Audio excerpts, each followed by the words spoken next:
नमस्कार मंडळी, पॉलीफॉस्फेट नावाचं एक खत बाजारात मिळतं।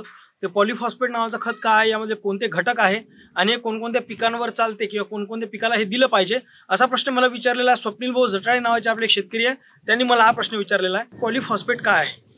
पॉलीफॉस्फेट नावाचं जे खत आहे 25 किलोची बॅग मिळते। यामध्ये मिळणारे जे खत आहे ते आहे पोटॅश 13.5%, त्यानंतर सल्फर 18.5%, त्यानंतर कॅल्शियम 16.5% आणि मॅग्नेशियम 5.5%। तर हे आहे त्यामधले घटक। तर हे सगळे पर्सेंट आहे आणि हे पर्सेंट असतात 100 किलोसाठी, ठीक आहे। आणि याची बॅग मिळते 950 रुपयाची, 25 किलोची बॅग असते। म्हणजे मग ॲक्च्युअल हे जे सर्व घटक आहे, हे सर्व घटक 25 किलोच्या बॅगला किती मिळणार, किती उपलब्ध होणार? तर पोटॅश मिळते 3.5 किलो, म्हणजे 3.25 किलो। त्यानंतर सल्फर मिळते 4.5 किलो, कॅल्शियम मिळते 4 किलो आणि मॅग्नेशियम मिळते 1300 ग्राम, म्हणजे 1 किलो 300 ग्राम। असे 4 घटक यामधून मिळतात। तर सगळ्यात पहिला घटक जो आहे तो आहे पोटॅश। महाराष्ट्रातल्या जमिनीत 80 ते 90% जमिनीमध्ये हे मुक्त स्वरूपात उपलब्ध आहे। सगळ्या जमिनीमध्ये म्हणजे ते पिकं सहज पिकाला उपलब्ध होऊ शकते अशा स्वरूपात आहे आणि भरपूर मोठ्या प्रमाणात आहे। दुसरा जो घटक, महत्त्वाचा जो घटक आहे तो आहे मॅग्नेशियम आणि सल्फर, जे या बॅगमधून मिळते।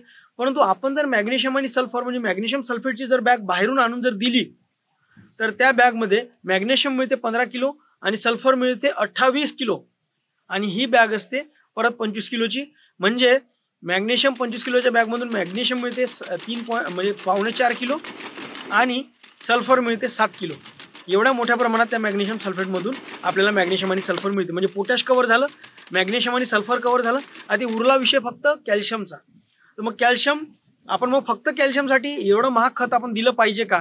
तर तुमची इच्छा असेल तर तुम्ही देऊ शकता, परंतु त्याला सोपा पर्याय म्हणून सांगतो की कॅल्शियम नायट्रेट बाजारात मिळते 5 किलोची बॅग आणि फक्त एकरी 2 किलो द्यायचं आहे। कुठलंही पीक असो त्याला फक्त 2 किलो कॅल्शियम नायट्रेट पुरेसं आहे। पोटॅश मुक्त स्वरूपात उपलब्ध आहे आणि आपण जे खतं पिकांना देतो, म्हणजे 10-26-26 देतो, 12-32-16 देतो, 15-15-15 देतो, 16-16-16 देतो, हे जे खतं देतो या खतांमधून पोटॅश हे पिकाला उपलब्ध होतेच आणि जमिनीतसुद्धा मोठ्या प्रमाणात आहे।